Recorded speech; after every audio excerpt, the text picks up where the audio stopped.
আসসালামু আলাইকুম। আপনারা দেখছেন নীলাচল মিডিয়া ইন বাংলা, সাথে আছে আমি মামুন হোসেন। আজকে আমি প্লে স্টোরে কিছু গুরুত্বপূর্ণ সেটিংস দেখাবো। আপনারা জানেন প্লে স্টোরে দিয়ে আমাদের অনেক উপকার আসে, ঠিক তেমনি এর সেটিংসগুলো না জানলে আমাদের অনেক বিপদ হওয়ার সম্ভাবনা আছে। তো বুঝতেই পারছেন আজকের ভিডিওটা অনেক ইম্পর্টেন্ট।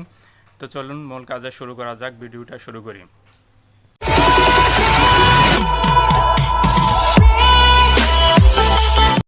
তো চলুন সোজা মূল কাজে চলে যাচ্ছে। এই যে দেখুন আমার স্মার্টফোনের প্লে স্টোরে এটা আমি আপডেট দিয়েছি। আপডেট দেওয়ার কারণে দেখাচ্ছি সেটিংসগুলা।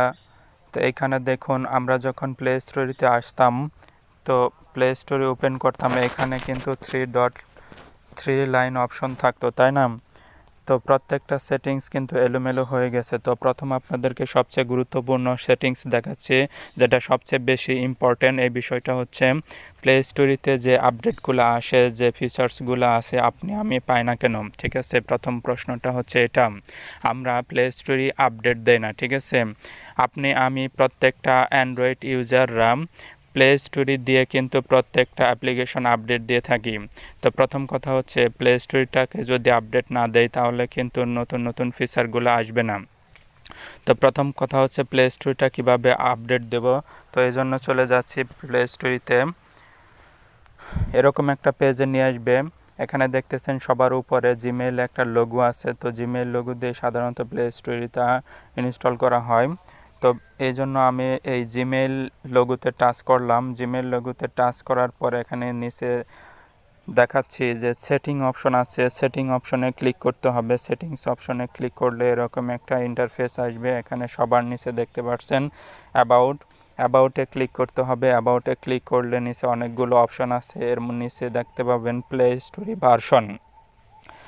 এই অপশনটাতে 3বার টাচ করতে হবে। 3বার টাচ করলে এটা অটো আপডেট হয়ে যাবে। তারপর হচ্ছে সবচেয়ে ইম্পর্ট্যান্ট একটা সেটিংস, সেটা হচ্ছে আমাদের স্মার্টফোনে বিভিন্ন অ্যাপ্লিকেশন কিন্তু আমরা ইনস্টল করে থাকি। অনেক সময় অ্যাপ্লিকেশনটা প্রয়োজন হয় না, এই জন্য আনইনস্টল করে দেয়। যেমন আমি এখান থেকে এটাকে আমি আনইনস্টল করে দিতে পারবো। তো এরকম ফোন থেকে আনইনস্টল করে দেয়, কিন্তু প্লে স্টোরিতে একটা সেটিং ছিল, যত আনইনস্টল করা অ্যাপ্লিকেশন ওইখানে পাবেন। আজকে যদি আপনি 10 বছর আগেও কোনো অ্যাপ্লিকেশন আনইনস্টল করে থাকেন, সেটা ওই প্লে স্টোরির ওই ভার্সনে পাবেন। এখন আপনারা অনেকে বলতে পারেন ওইখান থেকে ইনস্টল করব কেন?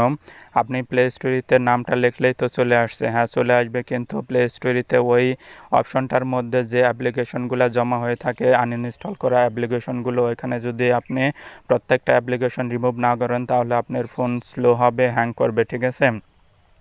এজন্য আপনারা কি করবেন, সোজা প্লে স্টোরিতে চলে যাবেন। আমি দেখাচ্ছি প্লে স্টোরিতে গিয়ে। তো আমি প্লে স্টোরিতে ওপেন করলাম, এখানে জিমেইল লোগো আছে, জিমেইল লোগোতে ক্লিক করতে হবে। তো জিমেইল লোগোতে ক্লিক করলাম, এখানে দেখতে পাবেন সবার উপরে একটা অপশন আছে ম্যানেজ অ্যাপস অ্যান্ড ডিভাইস। তো আমি এখানে ম্যানেজ অ্যাপস অ্যান্ড ডিভাইসে ক্লিক করব। তো এখানে ক্লিক করলে দেখতে পাচ্ছেন একটা ইন্টারফেস চলে আসছে। এখানে ম্যানেজ নামক একটা অপশন আছে, ম্যানেজে ক্লিক করলাম। এখানে একটা অপশন আসবে, এখানে টাচ করবেন। টাচ করলে নিচে 2টা অপশন আছে, নট ইনস্টলেটেড টাচ করতে হবে। এখানে দেখুন প্রত্যেকটা অ্যাপ্লিকেশন শো করবে, যে যে অ্যাপ্লিকেশনগুলো আপনি ব্যবহার করতেন এখন আর ব্যবহার করেন না, আপনার ফোন থেকে ডিলিট করে দিয়েছেন। এখন আপনি চাইলে এখান থেকে একটা একটা করে অ্যাপ্লিকেশন রিমুভ করতে পারেন। এই যে দেখুন এখানে টাচ করলেন, টাচ করলে উপরে ক্রস অপশন আছে, ক্রস অপশন থেকে এখানে রিমুভ অ্যাপ্লিকেশন ক্লিক করলে রিমুভ হয়ে যাবে। আর আপনি যদি চান এখান থেকে সবগুলো অ্যাপস একসাথে ডিলিট করবেন তাহলে এখান থেকে টিক চিহ্ন দিয়ে দেবেন। টিক চিহ্ন দেওয়ার পরে উপরে ক্রস অপশন আছে, তারপরে এখানে রিমুভ আছে, রিমুভে ক্লিক করবেন।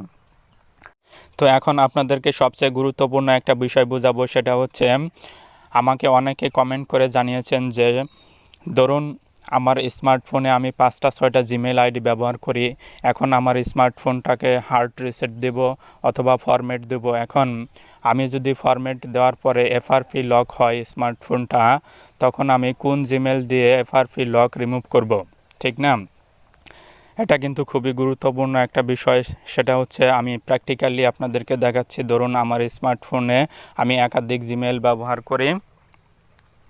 এখন আমার স্মার্টফোনটাকে যদি আমি ফ্ল্যাশ করি বাটন দিয়ে বা সেটিংসের মাধ্যমে ফরম্যাট করি, তখন বর্তমানে কিন্তু প্রত্যেকটা স্মার্টফোনে কি হয়, মানে জিমেইল থাকলে এফআরপি লক ছাড়া, এফআরপি লক হইলে সেটা জিমেইল এবং পাসওয়ার্ড না দিলে ততক্ষণ পর্যন্ত আপনি সেটা ইউজ করতে পারবেন না। এখন সবচেয়ে সহজে যেটা করা যাবে সেটা হচ্ছে আপনার ফোনের যতগুলো জিমেইলই থাকুক না কেন, প্লে স্টোরিতে যে জিমেইলটা অ্যাক্টিভ থাকবে সেই জিমেইল আইডি এবং পাসওয়ার্ড দিলে আপনার এফআরপি লক কেটে যাবে।